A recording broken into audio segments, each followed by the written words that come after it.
Yeah. Yeah, dude, what the fuck? What did you think of Spider-Man? Oh, dude, I think it was fabulous. It's probably my favorite Marvel movie. Your new favorite Marvel movie? No, for sure. I mean, I'm a I little bit think, biased. I yeah, like Spider-Man a lot, so that's part of it. But also, I think it made, like, I think just the fact that it was sort of like a sequel to all three franchises was made me so happy. the nostalgia was good. I mean, I wasn't in a theater with a bunch of people, but I can only assume opening night when Andrew Garfield appeared. You know, like he took his mask off and it was him. I can only imagine the like gasps and cheers. You know, Oh, dude, did your theater, like, what, did, so I how went to many people Lamar were in your Plaza. It was theater? 7:30 on a Sunday, so there's like Oh, 30 okay. people there, Oh, and wow. it wasn't like there's people who laughed at funny parts and things like that, but there's not very many funny parts in this Spider-Man movie. Yeah, but there are some good ones, There's though. good ones. There's people who laughed way too hard at Doctor Strange saying shit. I was pretty annoyed by that. Oh. I'm like, oh, I can say shit right now, and you guys won't find it funny. um, It was like yeah, whenever I laughed pretty good whenever he was like, so are you gonna put your Spider-Man suit on, or are you just gonna dress like a cool youth pastor the whole yeah, time? I would love that. Uh, At our theater, there was definitely way more than 30. I couldn't tell you how many there were, but right. Well, and you went to Nevada's, right? yeah, yeah. And whenever, like, when Andrew came up, there was, you could hear the, like, in the crowd, like, the gasp. But Mm-hmm. when Toby came up, everyone started clapping Yeah. in the theater. Uh, did they do that at all at yours? There was a lot of. It was definitely a better reaction to Toby. Yeah, yeah. People are like, that was when people were like, "Oh, Toby!" There were people like Toby. Yeah, Toby! yeah. There's a guy behind us, Toby. Uh, but dude, I was mad at a certain part of that movie, but Which it one? made the movie better at the same time. The fact that you know who died, Oh, Aunt May, yeah. but one thing I can say for Yeah. sure is that Willem Dafoe was the best actor in the movie. Oh, I I loved mean, him as Green Tallkin. Goblin is fantastic. Dude, I love how they made them all look young. Dude, It's fucking yeah, crazy. it was better than it was better than his original portrayal of the Green Goblin. He was so good. Well, in this one, he started out as a psychopath, so. Yeah, but I mean, Willem Dafoe is such a good actor. I was so happy. Oh, Um, yeah. it was, and then I mean, Sandman was just Sandman. It wasn't anything like special really. Yeah, he Um, was sort of just there. I was disappointed there wasn't more Venom because did you watch Venom 2 before Spider Man? I know what you're talking about, the end credit scene. I haven't seen the actual Venom movies. Okay, so the reason people were like watch Venom 2 before Spider Man was because the end of Venom 2, the end credit scene, Yeah, he's like just on a vacation in Mexico by himself, right. him and Venom, and then there's like this flash of yellow light, and he's in somebody else's place in Mexico, Yeah, and then, like, Peter's on the TV. and Peter's on the TV, and Yeah, yeah, yeah. because they were brought in by Doctor Strange's spell getting fucked up, so I it's was like sweet. Well, by the time I saw him in the end credit scene of this movie, Hmm. I wasn't disappointed with like the No, it fact was a good that end credit scene. I just wanted more yeah. than what that for Venom. Oh yeah, I I was got excited because I thought he was going to be part of the I wanted the movie. Green Goblin to be like to show up and like really start to fuck up all three Spider-Men with a bunch of bombs, And then when it's like he's getting ready to kill one, Venom just show up. Yes. Yeah. Well, so I'm curious what they're going to do with the little venom poop that was left Well, behind. Spider-Man 4 is probably going to involve Venom. Is going to be my guess. But I don't know if Tom Holland's going to be part of Spider-Man Well, 4. he's supposed to be signed on for three more Spider-Man movies. Oh, really? Yeah. I hope so. I hope he's just like Spider-Man for the next like couple decades, to be honest. Yeah. Well, Like just coming I in and out of I the know with the MCU. whole they don't remember Peter Parker. Like, so everyone still remembers who Spider-Man is, but Yeah. no one remembers Peter No. Parker. And now I understand why it's called No Way Home. He lost everything. Yeah. He literally lost Yeah. everything. I was like, fuck, dude. I know. I was And yet like, not a I'm like, single time to go person find the knows who he reality is. stone and fix it, Peter. Go find the reality stone. And that means like he would be like left with the limited amount of technology that he has from like Stark, and then like also Yeah. he wouldn't have like he would lose all access to what he did I mean, have, fuck, the and only then reason that Tony even decided, okay, I'm going to try and figure out time travel to fix this is because he saw the picture of him and Peter in the kitchen.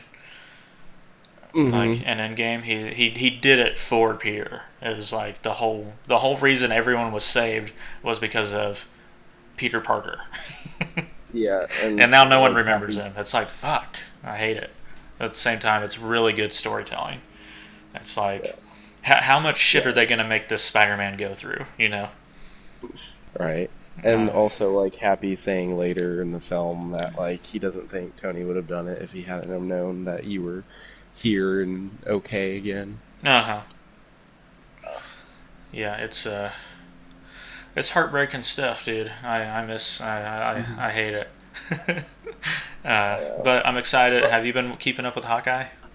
No, surprisingly, I have To not. It kind of to like I didn't even realize it premiered until I heard that like the fourth episode was about to come up. And right. Well, tomorrow's the last episode. There's only 6, yes, I might watch the whole and it series takes tomorrow, place after No Way Home. right after No Way Home. It's so like No Way Home's like November, Uh huh. early December.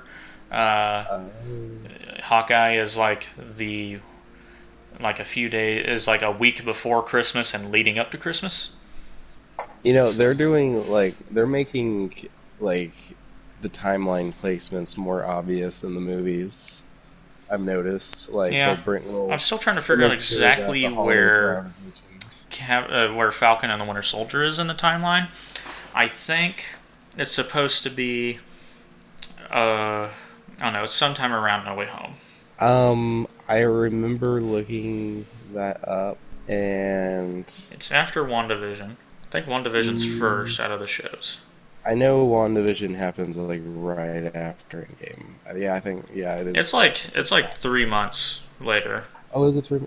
I think it's like Oh, three you months, could but be that's still right. really soon. I mean, Yeah, well, it was one of the soonest, yeah. but Here, let me see. uh, MCU shows timeline. I want to say that you're right. It was happening around the time the like Far From Home was happening. So first thing in uh, that happens in the MCU is Captain America: The First Avenger. Like, duh. Um, Yeah. and then the one-shot Agent Carter thing in 1944, and then Agent Carter season 1, then Agent Carter season 2, and then Captain Marvel in 1995. For 47 to 95, big jump. And then Iron Man takes place in 2010, Iron Man 2 in 2011, Incredible Hulk in 2011, and Thor in 2011. Actually, all three of those happened in the same week. Yes. Avengers Yes. 2012, Parsons Big Week Iron or Man 3 Rosie. 2012, yeah. Um, Agents of S.H.I.E.L.D. season 1 was 2013, which I'm not even going to count them anymore. Like, Yeah, I think they were all like the whole series was considered yeah. non-canon. Thor's the Dark World is 2013. The Winter Soldier is 2014. Guardians of the Galaxy and Guardians of the Galaxy 2 are both 2014. Um, Age of Ultron's 2015. Ant-Man's 2015. Um, Jessica Jones, Daredevil season 2, and Luke Cage season 1 are all 2015, but I don't know if they consider them canon anymore. They might I consider think they Daredevil are canon again now that you know who was in the movie. right. And then Well, and it's not like they've had plans on replacing any of those characters already used on Netflix. oh, So I I know. think they are Uh, considered canon. Civil War's 2016. Iron Fist season 1's 2016. The Defenders takes place in 2016. Spider-Man: Homecoming and The Punisher season 1 and Doctor Strange all take place in 2016, with Doctor Strange going into 2017 a little bit. Um, Black Panther But and Black Widow are 2017. did you watch What If? Yeah. Oh yeah. Okay. Just Oh yeah. So I curious. understand a little bit of the other Doctor Strange that we see in the Yes. trailer for the new movie at the end of Yes. Spider-Man. No, Yeah. I was that like, makes oh sense. yes, let's And go. there was even a. Did you catch the One If Easter egg? Oh yeah. Like the Spider-Man when he got the cape. Yes. Yep. I Yes, was I very fucking love happy. that. Um, After Black Widow, Thor Ragnarok takes place in 2017 and 2018 a little bit apparently. Um, That doesn't make any sense. it might be that they don't know if it's 2017 or 2018. It's one of those 2 years. Is probably what it means. Guess. Ant-Man and the Wasp is 2018. Infinity War is 2018, And then skip ahead 5 years. boom, Endgame is 2023, with a little bit of the beginning of the movie being in 2018 because Thor killing him right after Infinity War. Right. WandaVision's right after that. It doesn't say exactly when. And then Loki says sort of 2023, sort of 2012. Then it's Shang-Chi, which Shang-Chi's happening at the same time as Spider-Man. Because that's where Wong went. Have you seen Shang-Chi? No. But that's where Wong goes, even though Wong's not in the movie that much, but that's where he's at. He's in I the gotcha. part of Shang-Chi that he's in is where he's at in No Way Home. So that's what you see in the background when he opens his portal? Yes, you see the place that you see him in the movie in Shang-Chi.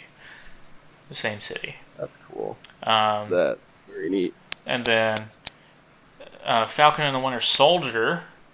Okay, so WandaVision is 2023. Falcon and the Winter Soldier is 2024.